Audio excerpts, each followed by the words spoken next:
What is up, all my hope healers and hope dealers?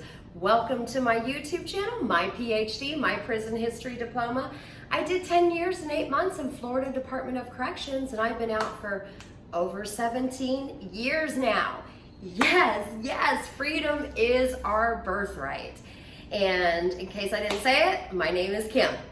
So I wanted to do a video today about people that I was incarcerated with. So I was gonna actually do a video about like the famous cases, because I was incarcerated with like the vampire killers, the bully. They did the movie and the book about the bully from Florida.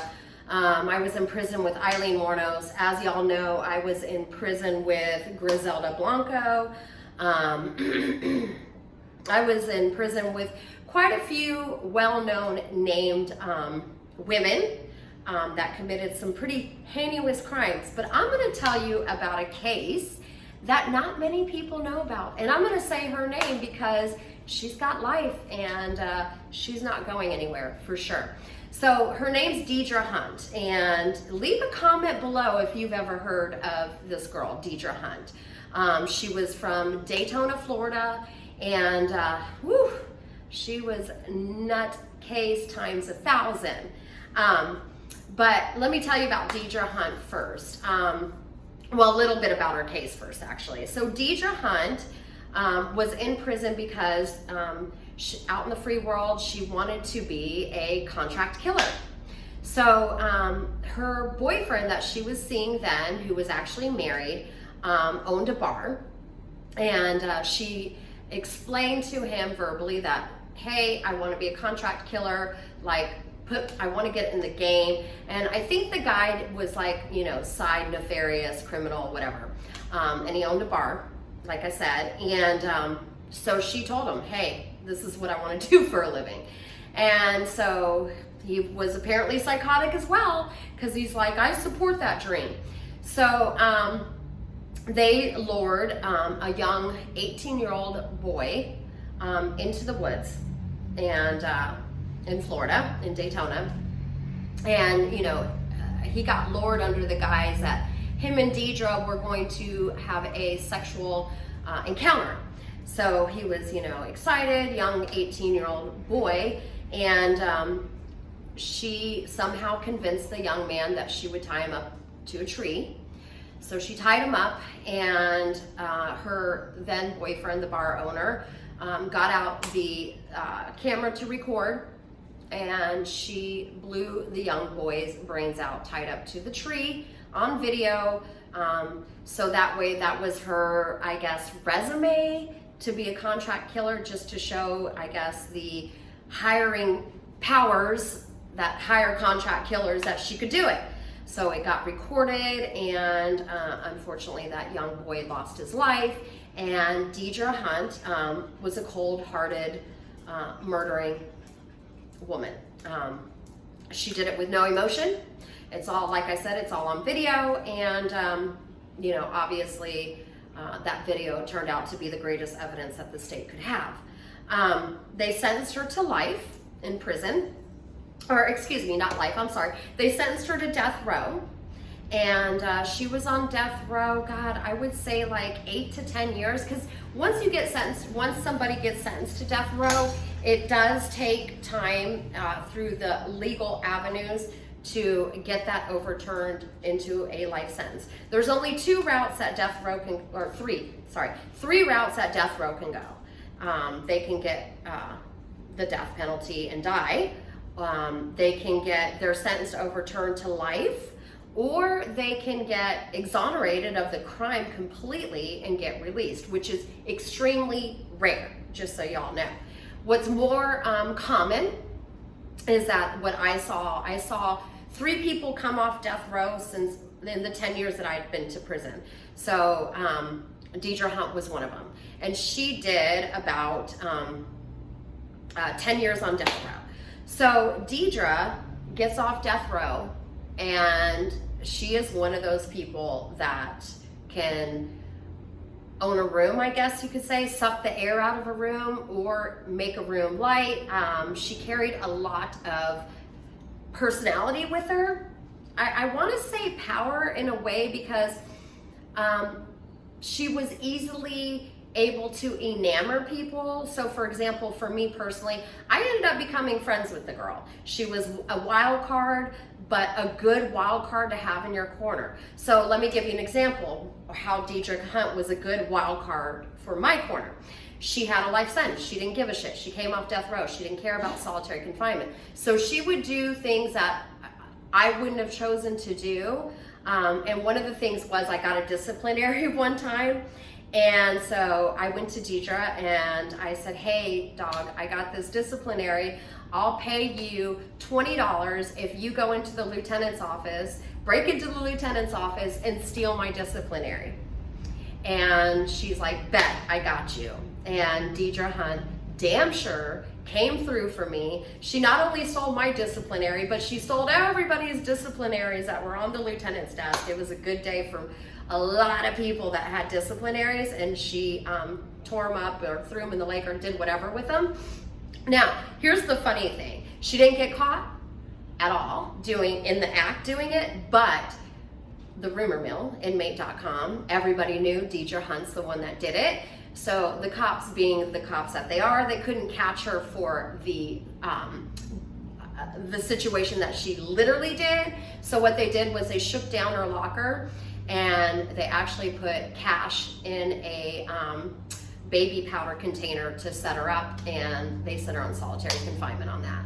So they, kind of got her regardless, right? They knew she did it, but they didn't catch her on that. So what they did was they shoved that money in her locker when they did the shakedown and shoved her in solitary confinement. But I'll tell you, the girl was a ride or die. I gotta give her that.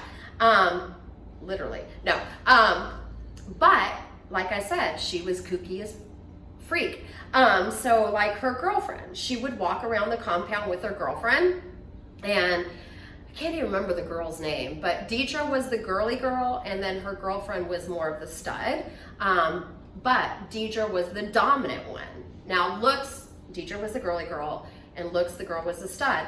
But personality-wise, Dedra was absolutely 100% the dominant one. So sometimes when her girlfriend would upset her, she would take her belt, because we all had belts in prison for our pants, and she would make it into a dog leash, and she would walk her girlfriend around the compound and make her pick up cigarette butts whenever her girlfriend did something that displeased Dedra. It was wild. It was really wild. The girl was intense. We were in the same dorm together, and like I said, I had dealings with her. She was okay. She never did anything nefarious to me. She never never crossed me, never double crossed me, never talked smack about me. I have to give Dedra props. She knew loose lips sunk ships. She was probably one of the best ones to tell your shit to, because she would hold it in quite well. She didn't play that. She did not play going to the police if she was pissed off at you. She didn't play talking shit about you if she was mad at you. The girl fucking knew how to ride or die on the real. So again, she was a good one to have in the corner. Now, we did end up falling out, and I'm gonna tell y'all why. So we're in the same dorm together, and we're cool, and when the yard closes, I'd have her as my spades partner. She was entertaining as heck. But one night I went to go take a shower, and I'm in the shower, and I'm just, chilling, whatever, bathing my body. And Deirdre Hunt decided to take the liberty upon herself without an invitation and jump in my shower with me, and proceeded to try to sexually advance towards me. And I had to shut it down. At first, obviously I was like, hey, get out of the shower. Nah, girl, we ain't getting down like that. And because I just needed to bathe and get her out of there as kindly as possible, so there wasn't any drama while we were both unclothed. Hey girl, get out, get out of the shower. And then after I showered and I put on my clothes and all that stuff, I went to her room and I read, wrote, and erased her. I didn't invite her. I didn't show her any sexual desire towards her. So that ended that friendship right there. And yeah, it was a read, write, and erase for sure. I was flabbergasted, annoyed, and disappointed with the blatant disrespect of getting in my shower with me while I was unclothed. It's a very vulnerable position to be in prison, and it made me completely uncomfortable. I didn't have any dealings with Deidre after that, but I will say that I watched her cause a lot of ruckus on the compound. Anytime you wanted entertainment or drama, all you got to do is wind Deirdre Hunt up, and she would be the person to bring it. Definitely. It was quite entertaining. Entertaining for the inmates, entertaining for the guards. I mean, unless she was, and you could tell when Deidre was in solitary confinement because the compound would be quite peaceful when she was in solitary confinement. So, you know, I recommend if anybody wants to learn more about Dedra Hunt's case, definitely go look it up on Google. It's quite interesting. If you've heard about her besides this video, I definitely want to know. Those of you that live in Daytona, if anybody lives in Daytona and has heard about the case besides Eileen Wuornos was the big one from Daytona. But I would say Dedra Hunt is definitely a close second. I think that it would have been movie worthy. She was, I would love to have known her life prior to her crime, because like what psychologically would cause somebody to want to have that kind of career? I mean, like, it's just on a psychological level, it's just baffling to me. I should have asked her more questions, but I definitely didn't. I kind of like, it's kind of a respectful thing not to go too deep into people's cases.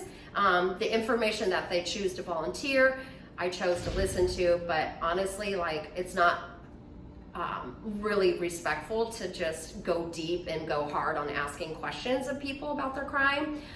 The other thing is that what I used to say during the incarceration was, you know, you can ask people questions, but they can do and be anybody that they choose to be in there, because we don't have access to know anything about their past. So I used to always say, you know, you always have the big drug dealers in there, right? Everybody was a big drug dealer. And I used to say, yep, their mansion was a house with no running water and no electricity.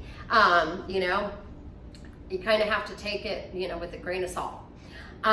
You know, so that is my experience with one of the cases, one of the people that had, I think, one of the most notorious cases in Florida. I think that it was absolutely pathetic and disgusting that she took somebody's life. The kid was young. You know, you never know what's going on in people's minds, man. It's crazy, right? You know, and by the way, she was somewhat of a petite, brunette, attractive young woman. She was quite attractive back then. I actually need to look her up and see if she still has her looks. She was cute. You know, all my hope healers and hope dealers, as y'all know, my mom recently passed, and January 15th, and yesterday was a really, really hard day for me. I am grateful and blessed to say that yesterday I have finally managed to pay off my house in full. I no longer have a mortgage loan. Yay! We can do and be anything, y'all. And my mom was my greatest cheerleader. When I bought my house, and it was such a thing that I wanted to celebrate with my mom. You know, yesterday was very hard for me. I cried all day, even though I paid off my house and it was such a blessing. I wanted to call my mom so bad and say, I did it, Mom. So I'm telling all of y'all, my hope healers and hope dealers, I did it. I can say that I am absolutely debt free. And I'm so grateful. I'm grateful that I can share it with you guys, and I'm grateful that my mom, who is an angel and part of, you know, the energy of the universe, I know she can see it, and I know she's winking at me and saying, go girl, you did it. So I get to share this with you guys.